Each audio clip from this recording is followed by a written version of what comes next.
આપના સાથી જે વિધાનસભામાં પણ આપના સાથી છે અર્જુનભાઈ કોંગ્રેસ છોડે છે।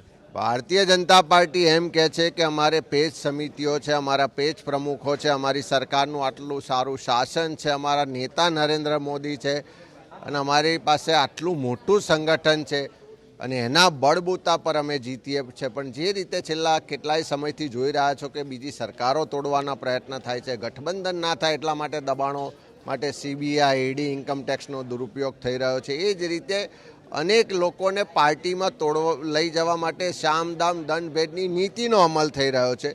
એનો સ્પષ્ટ મતલબ છે કે નથી ભાજપના સંગઠન પર એમને વિશ્વાસ, નથી ભાજપના સંગઠનથી એ ચૂંટણી જીતી શકતા, નથી સરકારના કોઈ કામોથી ચૂંટણી જીતી શકતા।